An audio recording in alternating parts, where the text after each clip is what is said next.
Welcome to That Entrepreneur Life, a podcast about entrepreneurship that takes you from idea to launch and beyond. Each week, your hosts, Andrew Lees and Clint McPherson, discuss different business topics aimed at adding value to any entrepreneur's journey. Welcome back, everyone, to another episode of That Entrepreneur Life. I'm Andrew Lees, and I'm here with my co-host, Clint McPherson. What's up, man? Not much, brother. Just another week started. It's crazy Monday, right? All of us are probably busy. Jumping right into it. But let's go ahead and kick this thing off by welcoming our special guest, Ben Baker, to the show. How you doing, brother? Hey, thanks for having me on the show, guys. It is a pleasure talking to you guys. You know, Monday's my favorite day. You never know what's going to come up. You never know what the possibilities are going to be on. So I'm excited about this. Yeah, absolutely. Yeah, Monday's a good day to get, productive and just kind of jump into it and start tackling the week. So I agree with that. Well, yeah, thank you so much for being on the show, Ben. It's an honor to have you on.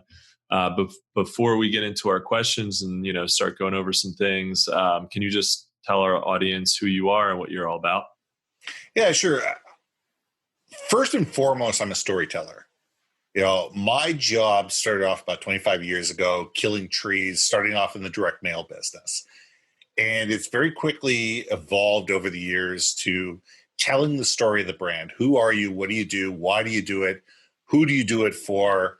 Where are you going? And why do the people that you want to influence care? And I work with companies both inside their company, helping them with leadership development, and also externally helping them tell the story of their brand. So that's a little bit about me, but we can get into it from any angle you guys want. Yeah, man. Yeah, that's awesome. And with all that said, brother, as a podcast host yourself, right, a marketing and branding consultant, a professional speaker and author, can you take us back, me, Andrew, and our audience, to where your entrepreneurial journey started and what it is about entrepreneurship that you're passionate about? Yeah, I mean, entrepreneurship started for me at a very early age. My father was an entrepreneur. He failed twice before he really succeeded. There was a company that you might have heard of, a small little company called IKEA. And my dad got the idea with a friend of his. A friend of hers was one of the senior vice presidents of IKEA and wanted to start a chain that was like IKEA, in the United States, and started in Seattle and Portland. We were living in Vancouver at the time. I'm still living in Vancouver. And they started up the thing and nobody bought it. It looked like an IKEA. The colors were different. The concept was saying the thing, and nobody in the 1970s would get the concept. Now they're everywhere.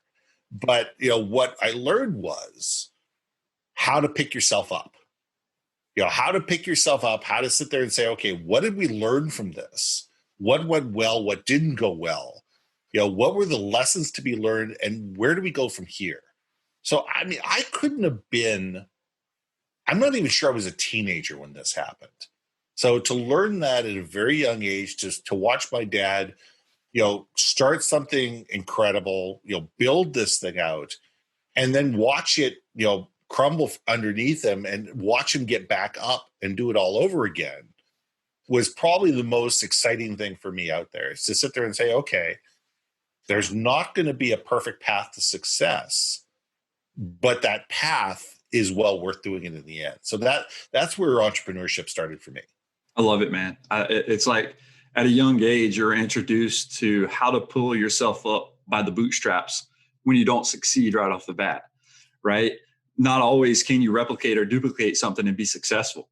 But even though that at the end of the day that you got to witness that firsthand as your dad being an entrepreneur, and then you coming right into it and just look, entrepreneurship is failure, right? You got to continue to learn how to get yourself. And some people don't view it as failure as long as you keep going, right?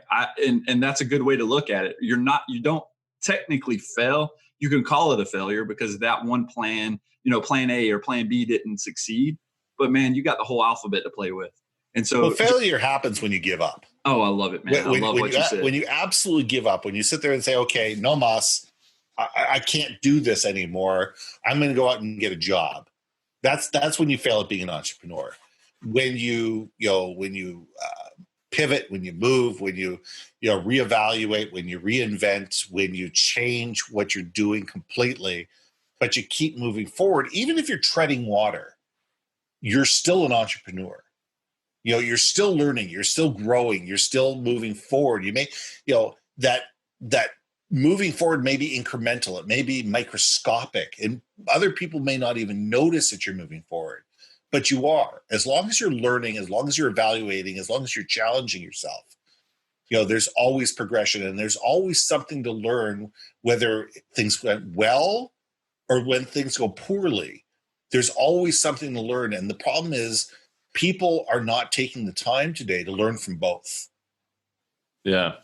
I think you said it, is learning is, it's not failure until you do give up, but until then it's learning, and you're constantly getting better, because even and it's tough to see that, I think, in the beginning, especially with, your first few devastating failures or wake up calls or whatever it is, which will absolutely come along no matter what kind of business you're starting. But if you're not moving forward, if you're not learning, then you can't move forward. You won't ever. But that learning is what leads to the success ultimately. I mean, there's so many entrepreneurs out there who've created, massive things. Like, I mean, you look at, remember, like the Colonel Sanders, the the KFC but look at the guy. failure that he had up to the time he succeeded. Right. A lot of it, more than most people. I think even most people who actually are successful, probably more than most, but still succeeded in the end. Jack Ma with Alibaba, I've heard that he went through a ton of failure before, really landing on the right thing. So yeah, that's what it's all about: learning in the meantime, and then moving on. And I would add to that, as far as from my military experience, which what I pulled from that is the AAR, and that's the after action review. Taking a look at the failure, taking a look at what went right and what went wrong. And I think if you can take a team and have a team that you can do it internally too, right? And really be honest with yourself and take a look at it from a perspective of, okay, this happened, this didn't go great. Even if it goes great, you still have to look at it and examine how it could be better, right? Because just because you think it went great, somebody else's mind might be a disaster, or that it wasn't as overly successful as it could have been. But looking at all of those shortfalls and saying, okay, what was my role during this process? What was that my teammate's role, or whoever else had a hand in it, and learn from that. And ask them, what did you see that, went good? What did you see that failed? What did you see where we can improve? And having those conversations and being honest about it really helps you get better and tightens up your shot group at the end of the day. Well, first of all, thank you for your service. And second of all, most entrepreneurs need to take a lesson from the military. They truly do, because you're right. The AARs are something that you see everywhere, whether it's an elite fighting unit or whoever. There is constantly the debrief process. And whether things went well or things didn't go well, the question is, what could we have done better? And I think that it's not the pointing fingers, it's laying blame. It's how did we as a unit, how can we as a unit be better, and how can we be more effective as a unit, and how can we move forward as a unit? And, it's that type of mentality that goes from being a managerial mindset where it's your fault to it's our fault. And taking responsibility, that's one thing that most people as leaders don't get. When things go wrong, ultimately it's your fault. It may have been somebody else that actually executed the thing that caused the problem in the first place, the failure. But what did you not teach that person?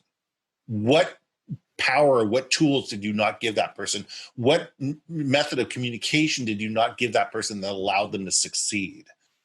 And I think that those are the failures of a lot of businesses, are the failures of communication, the failures of leadership.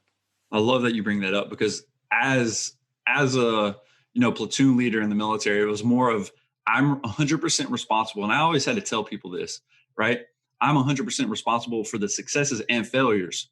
I'm not saying that, okay, I did all this, right? It's not saying I did this, but if we succeed, the leadership's going to look at me, say congratulations, and then I give my guys a pat on the back and then say we got to continue to do this. And when we fail, we fall short, I'm the guy they turn around and look at, right? You're the one coming up on the carpet. And they bash. Yeah. And then they say, hey, what do you do, right? And it's one of those things. It's like I always wanted to put my guys in the right position and help us succeed, right? And it's the same way. It's the same way with entrepreneurship. You have to help yourself and put your company in the best position to succeed. And if you're not trying to find those ways to do that, you're failing yourself and the people that work with you. I agree. And it's a team effort at the end of the day. So everybody's got to get on the same page and realize, hey, let's not point fingers. We're all in this together. So let's criticize constructively what happened and then figure it out as a team and move on. But yeah, I think a lot of times there's this finger pointing thing that Ben, you mentioned, and it's not good because nobody ever learns. People just figure out ways to avoid, confrontation, and they just figure out ways to get around it and not work with those people who they feel that they can't trust and they can't, they can't grow with and learn from, and they feel like they can't make mistakes around, and that's a bad thing. I mean, there's nothing wrong with confrontation. There's nothing wrong with disagreement. There's nothing wrong with having challenging the way things have happened. But as long as it's done within the unit, and as long as there's that code of silence, okay, we're going to disagree, but we're going to disagree amongst ourselves. And once we get out of this room, we're a cohesive unit. And, I'm not going to bash you. You're not going to bash me. We're not going to lay blame. We're not going to point fingers. Once we get out of this room, everybody's on the same page and everybody's talking the same points and everybody believes the same thing. And we're all moving together. You might have disagreed. I disagree, but we took a vote and this is the way we're moving forward. And everybody's on the same page. And I think that good leaders bring that people out. They allow for that healthy disagreement. They allow for that conversation. They allow for the exchange of ideas and that, that confrontation at that level. But it doesn't have to be animosity. There's a difference between, confrontation where it solves problems and personal attacks. And I think that that's where the line in the sand has to be. Yeah, I agree. So Ben, you say that leadership is a mindset and not a job title. And I'm sure you knew we'd ask about this, but can you explain what you mean by that? And what are the most basic qualities of a good leader? Maybe not qualities, but what are the basic components of a good leader? I bring it down to a great leader wakes up every morning and says, how can I make my team better? What tools can I provide them? What training can I give them? What mentorship, what coaching, what inspiration can I give them to allow them to achieve their personal greatness? And it's understanding that the team is made up of individuals.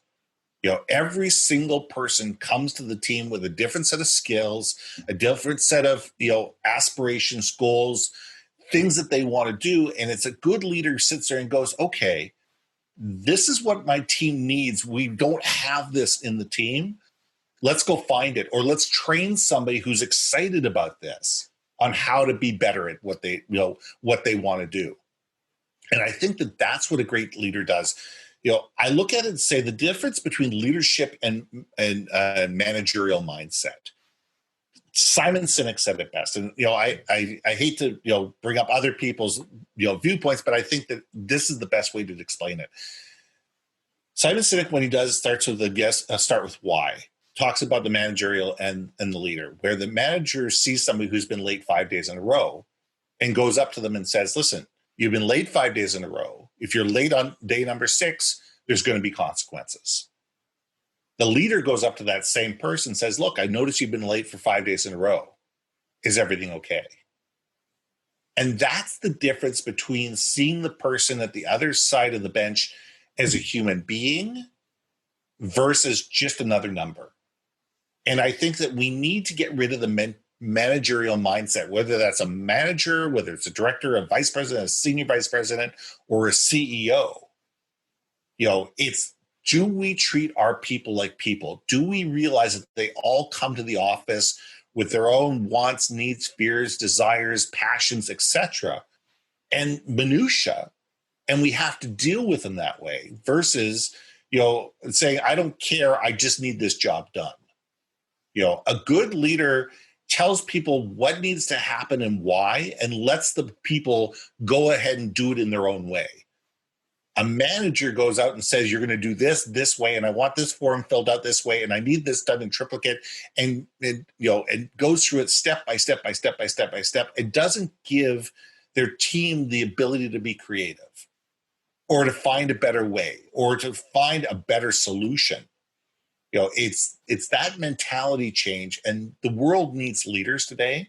We certainly don't need managers. And if you have manager in your title, it's not that I'm belittling you. I'm just saying that you need to stop thinking like like your title and start thinking like a leader of people. Yeah, I think you'll get way more out of people with that mindset, and empowering. I think what you were talking about too is empowering people to create, to come up with creative solutions for things. And when they feel invested in that way in what they're doing, it's going to make it more exciting for them. They're going to come up with ideas that might help the company. And it's just going to be a much better mutually beneficial relationship. Yeah. And I can't remember if it's Inc. said one and Forbes said the other. I believe Inc. magazine said that 70% of people pre-COVID were disengaged at the office. And I believe it was Forbes that said that 50% of people were either actively or inactively looking for another job. Either way, whether Forbes said one or Inc. said the other, those quotes basically mean that people are not passionate about their job. They don't feel listened to, they don't feel understood, and they certainly don't feel valued. And if they're not listened to, understood, and valued, they're certainly not going to be engaged. They're not going to want to grow with the company, and they're not going to become valuable members of the company. And because of that, customer experience is a failure. And when customer experience is a failure, companies go from being a brand worth loving to a commodity. It's low cost, it's low value, it's easily forgotten, and it's easily replaced. Yeah. And I think as a leader, you have to show that you care. Basically, that's what we're saying. Yeah. You have to bring that human emotion into it and show that individual or the team that you're working with, if you're that manager, right? That you are just not a manager, you are a leader of that team, and that you actually care about them. And then noticing, like you said, finding out the why they're being late, finding out the why, what is actually going on in their life that might be bringing them down. Just having one simple conversation with somebody. And right now in the military, suicide is ridiculous, right?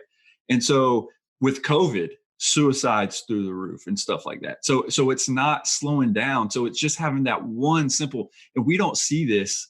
A lot of people don't see this. Is if you just take 1 second, get out of your own way, show somebody that you actually care, ask them the why, talk to them just for a second. Even if you don't have the time, we always have a second, right? We always have a few minutes, but make sure you make enough time and make enough wiggle room to when you pass somebody, if you're in the office and you're passing somebody while they're getting coffee and you see that, you kind of see that they're off, ask them what's going on. Ask them, how are you doing today? Right? Just throw that icebreaker in, and just that simple notice, or that simple, like, hey, he actually is noticing me, or she's actually noticing me. Then that right there could change their whole mindset for the week, for the year, just going forward. And also giving them their, their due when it comes to noticing what they're actually doing for your company and the value that they bring, and telling them that, right? I think all of that right there cuts all the layers away and takes somebody that's a manager and takes them into being that leader that they need to be. Yeah. And to bring some dollars and cents to this, because a lot of people that are going to listen to this are going to sit there and go, oh, well, that's nice to have, but you know what? Whatever. Let's bring some dollars and cents to this. Every employee that you lose costs you $100,000 to replace. So if you lose 10 people this year, that's $1 million off the bottom line. That's after tax dollars. wouldn't it be better to invest that $1 million? If you invested $500,000 or a quarter of that $1 million in making your team better, on training, on listening, on promoting, on all the things that need to be done, and made your team more engaged and happier, the ROI is phenomenal.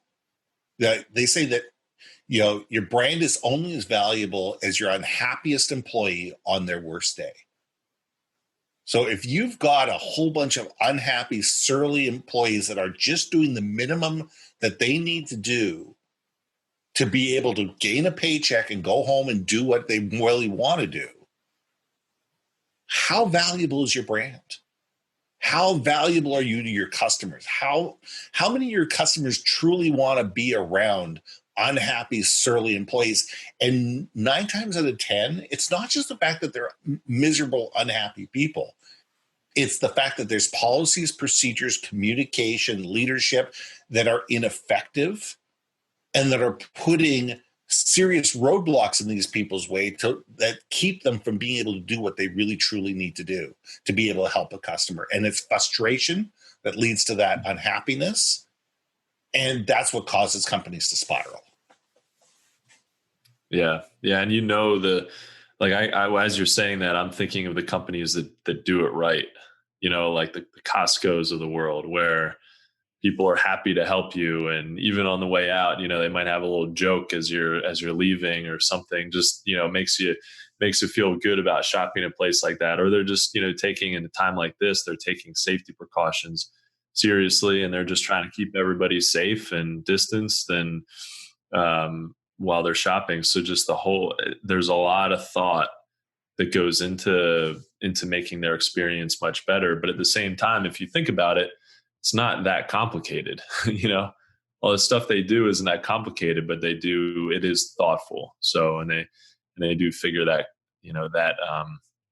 that out with their employees. Obviously, you can tell in the way that they just help you and they just are as employees, so, and then I can also think of places where it's not on, customer service is not on point, and that probably comes from higher up, from the culture. Mm-hmm. So, yeah, it's all about it's lack of purpose, it's lack of culture, it's lack of communication. And to get back to your point, you're right. By Costco treating their employees right, by focusing on their purpose, by focusing on their policies and the procedures, and having that open communication with their employees, you're noticing as a customer. And that's where the end goal is, because you are wanting to spend your money at Costco instead of somewhere else because you see the value in it. And you see the value in it because you see that employees are being treated well. Yeah, that's true too. I mean, I think as a consumer, I enjoy spending money at a place that I know that the employees are being treated well. I was thinking about this today, if people are actually being paid livable wages, to work, even if it's, not a very skilled job, they can sort of almost turn it into a skilled job by just making the experience that much better. And that's not something everybody can do. And if they can do that, they should be able to be paid, a livable wage. And I think it helps. I like supporting businesses like that because it feels good. I think it makes sense. And it's also indicative of a sustainable business too, so. Yeah, and it doesn't always have to be money. It can also be the fact that employees are empowered to try things. That employees are, employed to say, listen, we want you came up with this great idea. Great. I want you to form a task force on this. We're going to throw a limited amount of money at this thing. And we want to sit you test it and report back to us and let us know how it went. And, it doesn't cost a lot of money to create these things.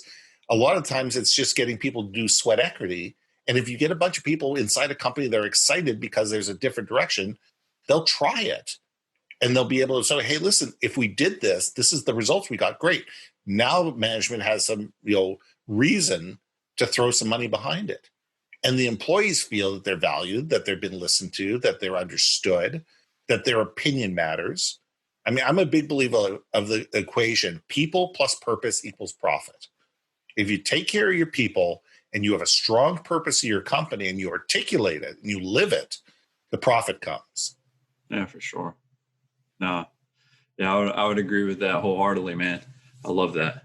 So Ben, on your website, man, you state that your favorite trait is curiosity, which I thought was cool, right? And that it helps you understand the world around you and helps you understand the people that you actually serve.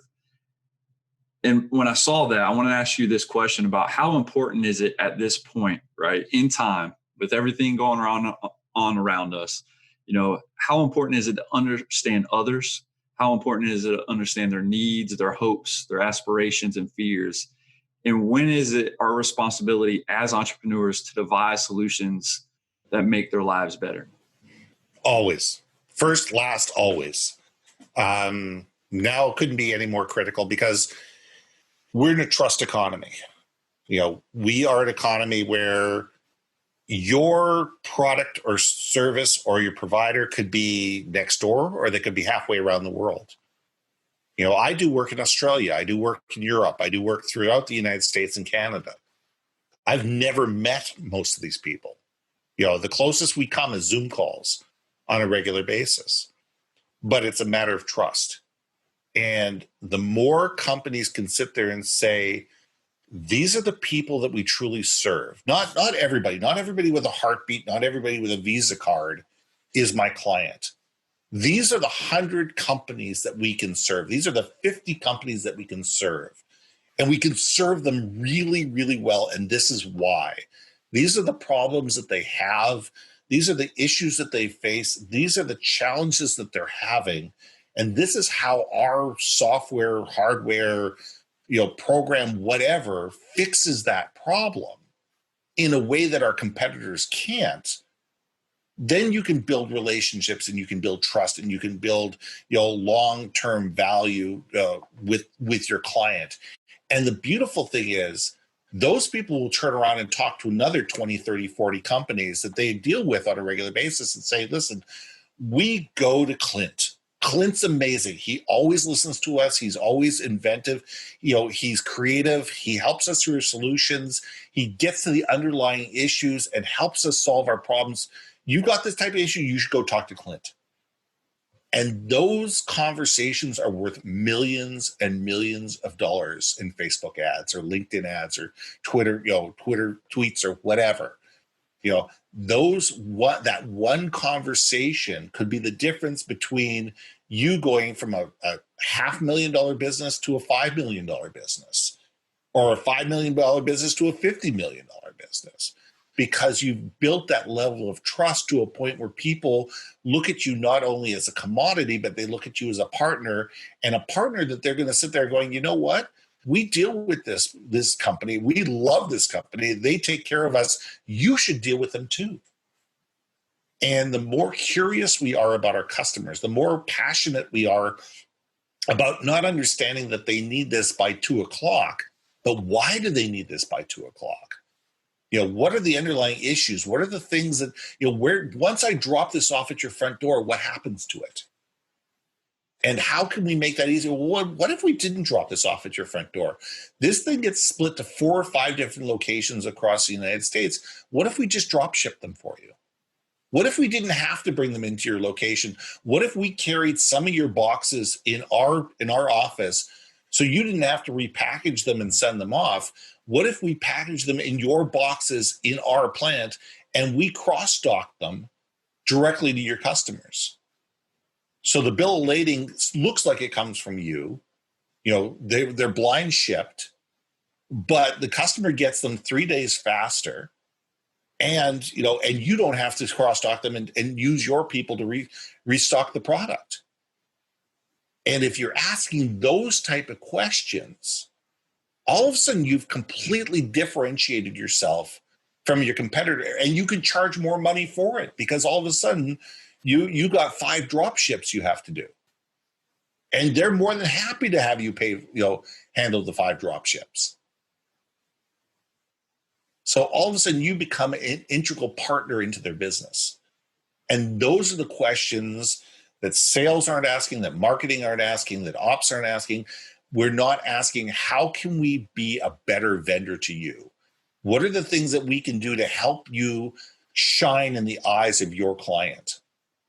And if we're asking those questions, all of a sudden we stop going from being one of many to one of one.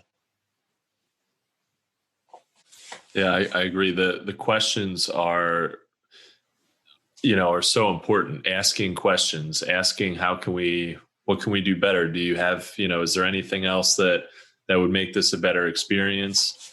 If you know why something needs to be done, then like you said, you can figure out ways to make it even better. Say, hey, I'll do one even better. Now that I understand what the goal is, now I can actually, I'll do what you wanted, but I can also add this onto it. And, maybe it doesn't cost any more, or maybe it does, but it's so valuable to the client that, you make a little more money, they're happy, they're way happier, so yeah, that's so important, is to ask those questions. And just or something as simple as your invoice comes into them on a monthly basis and it doesn't jive with their ERP.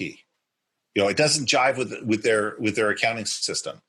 And if they're a $3, $5, $10 million customer to yours, and you need to spend an extra 10 minutes formatting the invoice in a way that's going to make it easier for them, wouldn't you do it?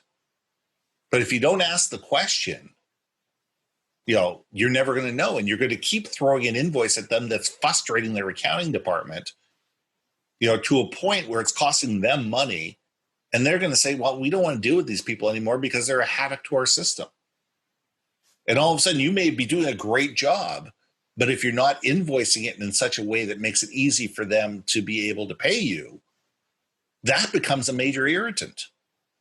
Even if you provide great customer service throughout the whole process, all the way up to delivery, and then you go do the accounting and you're frustrating their accounting department, those people will complain. And eventually they're going to look for somebody else who can do the same thing you can do, but is going to make their accounting department stop whining. Sure. Yeah, I've been on the receiving end of that with vendors and getting invoices that, like for one order, get like 10 invoices.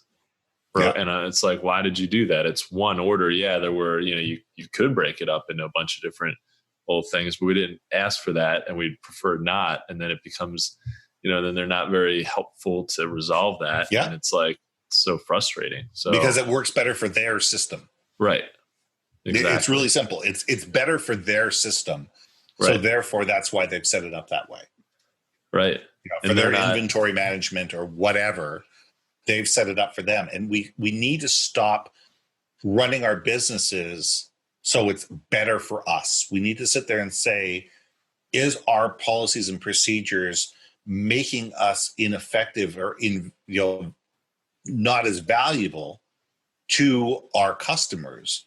And the same question is to our internal customers. What policies and procedures do we have inside the company that are creating havoc and creating people to get frustrated? So we need to be constantly looking at that, going, why do we do what we do, and how do we do it better? I mean, now is the perfect time to re-onboard every single employee. To sit there and say, what are the sacred cows that we have within the company that no longer make sense? What are the policies and procedures, communication methods, whatever, that we've been doing forever that no longer make sense? What are things that we've learned over the last 6 months that make all the sense in the world that we can bring into our standard procedures? Yeah. Standard operating procedures have to be flexible, right? I mean, when you look at it, you have to be willing to change them when they don't work. Yeah. And evaluate them. Yeah. And when you sit there and create them in a vacuum, create them in a bubble, or whoever it is, right? You designate somebody to do it, or you do it as a leader to have this thing go through, and you're like, oh man, that worked out perfect. How about you create the steps that worked for you during this process? Just because it worked for them, though, doesn't mean it's going to work for Susan or Karen or Thomas, right? They might have to tweak it, but they have something. They don't have to recreate the wheel. All they say is, okay, well, steps 1 through 4 make sense to me, but I cannot do it step 5 and 6. So you got to be able to refine it to them so that it can play to their strengths. And 2, if it also will help better the SOPs that you've originally created anyways, it might need to change, because you're trying to look for a unifying way that works for everybody. But again, people's minds are different, right? We learn differently. But at the end of the day, you always need those established too, because there are so many companies right now that you get into. There's no standard operating procedures. There's no book. It's almost like the OJT, right? You get thrown in this job, you have to figure it out.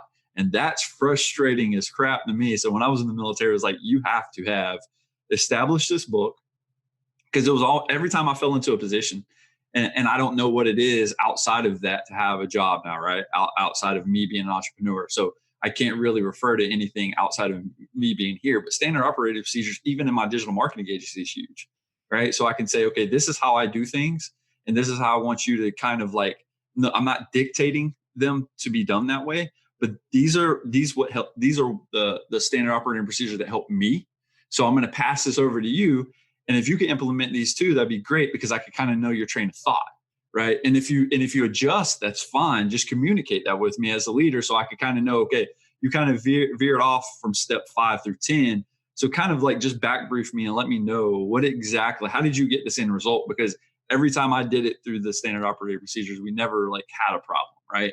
And so it's not me jumping down on them and just condemning them for messing up, but it's more of learning together, so they could kind of understand and see why I did it. And they're like, okay, well, that makes sense now that you kind of explained it, right? Yeah. Well, it's the why behind the SOPs is important. And also the fact is that, standard operating procedures cannot be written in a boardroom. They need to be written by the people who are actually doing the job. People who have been doing the job who sit there and say, yeah, well, we did this, and this is why it was, why we don't do that anymore. And this is, and almost having those things in the SOPs as addendums and say, listen, we tried this, these were the things that came out of this, and this is the challenge that came out of it. And this is why we don't do it anymore. Almost to have some historical data, because, 2 years later, you're still going to remember. 5-10 years later, you're not going to remember. You're not going to remember why you do something or why you didn't do something. And having that historical knowledge, especially when all the people have moved on, who created that thing to begin with, you need to sit there and say, okay, well, wait a second, we want to do this. Well, wait a second, we tried that. Well, technology's changed. Okay, great, technology's changed. Let's try it again. And let's see if we're going to replicate it differently based on technology changes. So it's being able to sit there and say, how can we do things better? Let's try it. Let's document it. Let's make sure it works. And if it does work, we understand why it works and what the end result is. What is the end goal we're trying to achieve? And make sure we write SOPs with an end goal in mind. Yeah, exactly. So Ben, a little while ago, you were talking about how this is a great time, to kind of reevaluate as a business. We've been going through a lot recently with COVID, and a lot of businesses have had to scramble and adjust how they serve their customers. Do you see any differences with how organizations should be led pre-COVID versus post-COVID, or now in the middle of COVID? Well, I mean, and I created a series of podcasts, and they're on my website at theyourbrandmarketing.com. We did 2 podcasts, one with Claire Chandler, who I believe you had on your show, and it's come, and Claire and I wrote a book that's coming out in August called Leading Beyond a Crisis that gets into all this. Leadership has changed in the fact that when COVID came, everybody was thrown into crisis mode. We threw duct tape and Band-Aids on everything. 99% of the people who call themselves leaders were flying by the seat of their pants. Nobody knew what was going on. Nobody knew what was next. Nobody knew how long we were sending people home, or how to send people home, or how to communicate effectively, or how to lead a remote team, or what technology to use. There was a million things that came up in March. I have stories of companies implementing a 90,000 person Teams environment in less than a week. You don't do that. You just don't do that. But they had to. They absolutely had to. And the security keys and everything that went along with it to be able to ensure that people were able to communicate effectively and business was able to go on, whether people were home or not. Moving forward, you're going to have a situation where there's going to be a series of people that are going to want to stay home, and and it's going to make sense for the company to keep them at home. Some people are going to have to come back to the office or want to come back to the office, and some people are going to stay home some time. Some people are going to, and that's going to lead to a difference in leadership. How we communicate, how we do meetings, how we engage people, how we make sure we listen to people, how we make sure that different people's opinions get heard, how people are engaged, how people are motivated. There's a whole series of things that are going to happen as we become more and more of a remote workforce. And also the thought process comes up of, I don't have to hire somebody just because my office is in Oklahoma, that I have to have employees in Oklahoma. I can sit there and say, okay, I can hire a digital team in LA. I can hire a customer service team in Madison, Wisconsin, because that's what makes sense. And we need to start thinking that just because this is the way we've always done things doesn't mean that's the way things always have to be. And we need to start thinking that way to realize that the world has changed, and there's things that we did before that still make a lot of sense. There's things that we did before that make absolutely no sense now whatsoever. And there's things that we did during the crisis mode that, some of them we just did because we had to do them. And we need to sit there and say, no, those do not become habits. Those are things that we did, and now it's time to move beyond them. And there's certain things we said, hey, wait a second, that was a good idea. Maybe we need to incorporate that into our new standard procedures. And through all this, the most important thing is that the brand story gets modified. Because we need to get rid of, as companies, get rid of mission, vision, value statements and turn them into a brand story. It's not the mission, vision, value statements on their own that I have a problem with. I have a problem that they're not lived, that they're not remembered, that they're not, they're not incorporated into the way of life of organizations. And if we can take the values that the mission, vision, value statements create, incorporate those into a story that says, this is where we were, this is where we are, this is what we learned along the way, this is who we serve, this is why we serve them, this is why people care about us, this is where we're going, and have that story in such a way that every single employee knows that story and can recall it and retell it, that becomes powerful. And that's what we really need to work on as organizations, is to have that common language, that common story, that common history that goes beyond the day that everybody is onboarded. Because if you tell a story once and then it's forgotten, it's never lived, and it's never becomes part of a meeting, it never becomes part of decision-making, it's a waste of time. But if that story becomes part of, wait a second, why are we doing this? How does that relate to our brand story? How does this decision move our story forward? Then we're better off as organizations. 100% agree. That makes sense. Absolutely. Yeah. So Ben, through your entrepreneurial journey, man, from the highs to the lows, brother, what has been the most difficult thing to date about being an entrepreneur? I mean, there's lots of things that, that are difficult about being an entrepreneur. I mean, I don't know an entrepreneur out there that has not looked at their bank account at the end of a month and said, am I going to be able to pay bills? I don't care. I'm sure Gary Vaynerchuk, I'm sure Richard Branson, I'm sure Bill Gates, anybody that you can think of had 1 month somewhere in their life where they looked at their bank account and said, can I cover the cost this month? Do we have enough run rate to be able to, to survive this? And I think that every single person did. I started Your Brand Marketing January 5th, 2008. If you can think of a dumber time to start a company, I can't think of, maybe during COVID. I mean, but you know what? There's lots of businesses that are being started during COVID.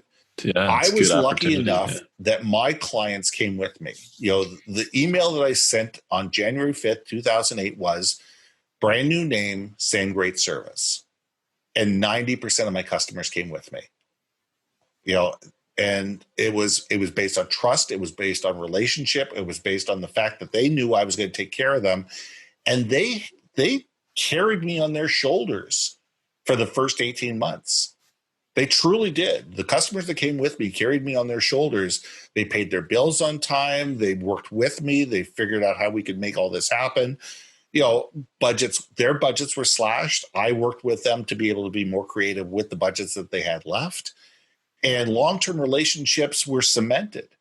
So there's lots of challenging things of being an entrepreneur. The most challenging thing is that when you sit there and say, I'm going to figure this all out by myself, and I'm not going to involve anybody. I'm not going to do anything. I'm just going to put my head down and I'm going to plow through this. Any good entrepreneur has got to find people that they trust to have the conversations with and say, listen, you've probably been here. What did you do? And be able to have those mentors, to be able to have those coaches, to be able to have those trusted advisors that have been down that road, that have got the battle scars, the video and the T-shirt, and be able to sit there and say, you know what, I don't know all the answers. I'm not all knowing. I'm not all seeing. Can you help me? And I think that's a humbling experience for anybody who's an entrepreneur. But I think that's what makes a good entrepreneur great. Yeah, we're not doing this on our own. We shouldn't be, even if we are a solopreneur, and we're really, for the most part, we're making a lot of the decisions ourselves, or all of the major decisions ourselves. We still need people to be a sounding board at a very minimum, So I think that's super important to have a mentor, have a friend or somebody, especially somebody who's been there and done it the way that you want to do it. That's amazing. And yeah, I'm sure those entrepreneurs you mentioned, any of them who only had 1 month where they were scared, that was, it wouldn't actually be that bad if it was only one, but yeah. Sure. So, I'm envisioning the ostrich, right? Ostrich that puts his head in the dirt. You got to take it out. You can't just put your head in the dirt and just stay there. Yep. So absolutely. Yeah. So Ben, as we wrap up this episode, what is one piece of advice that you think that our audience could benefit from?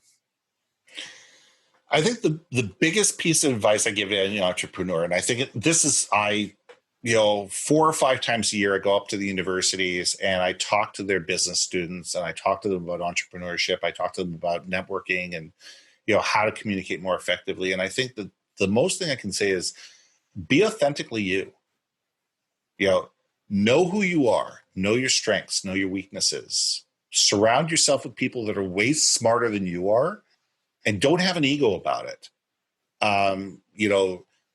This is a lonely experience. Being an entrepreneur is a very lonely experience, because there's very few people you can let in and let everybody know exactly what's happening and how it's happening and when it's happening. Because, there's certain things that you just need to keep to yourself and keep to your chest. But the more things that you can let certain people in and have people that you can trust and people that you can talk to that become either a board of advisors or, a mentor or a coach or someone that you can sit there and say, what do you think?